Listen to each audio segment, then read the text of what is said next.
ఈ షార్ట్ లో మనం చికెన్ తినడం వల్ల కలిగే లాభాలు నష్టాల గురించి తెలుసుకోబోతున్నాం.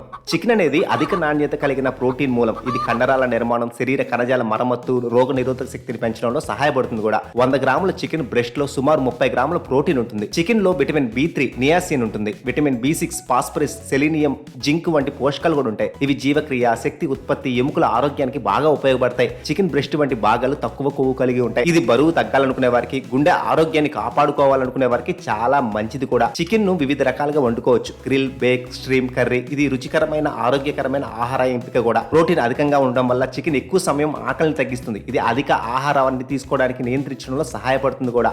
చికెన్ లో కొన్ని భాగాలు అంటే తొడలు, రెక్కలు, చర్మంతో కూడిన చికెన్ అధిక కొవ్వు, క్యాలరీలను కలిగి ఉంటాయి. ఇది బరువు పెరగడానికి, గుండె సమస్యలకు కూడా దారితీస్తుంది. అయితే నగ్గెట్స్, ఫ్రైడ్ చికెన్ వంటి ఫాస్టెస్ట్ డీప్ ఫ్రై చేసిన చికెన్ ఉత్పత్తుల్లో అధిక సోడియం, ట్రాన్స్ ఫ్యాట్స్, కృత్రిమ సంకలనాలు ఉండొచ్చు. ఇవి ఆరోగ్యానికి హానికరం కూడా. సరిగ్గా ఉండని చికెన్ సాల్మోనెల్లా వంటి బ్యాక్టీరియాకు కారణం అవుతుంది. ఇది ఫుడ్ పాయిజనింగ్ కు దారితీస్తుంది కూడా. కొందరికి చికెన్ అలర్జీ ఉండవచ్చు, అయితే ఇది చాలా అరుదు కూడా. కొన్ని పౌల్ట్రీ ఫామ్లలో హార్మోన్లు, యాంటీబయోటిక్స్ ఉపయోగించడం వల్ల దీర్ఘకాలంలో ఆరోగ్య సమస్యలు తలెత్తవచ్చు. గ్రిల్, బేక్ లేకపోతే స్టీమ్ చేసిన చికెన్ ఎంచుకోవడం మంచిదంట. డీప్ ఫ్రై లేదా అధిక నూనె వాడకాన్ని చాలా తగ్గించాలి. చికెన్ ని 74 డిగ్రీల C ఉష్ణోగ్రత వద్ద పూర్తిగా వండాలి. బ్యాక్టీరియా ప్రమాదాన్ని నివారించడానికి ఇది చాలా ఉపయోగపడుతుంది కూడా. ఆర్గానిక్, యాంటీబయాటిక్ రహిత చికెన్ ఎంచుకోవడం మంచిదని, హార్మోన్లు, రసాయనాల ప్రమాదాన్ని తగ్గించవచ్చని తెలుస్తుంది. చికెన్ ను కూరగాయలు, ధాన్యాలు, ఇతర పోషకాలతో కలిపి తీసుకుంటే ఇంకా మంచిది.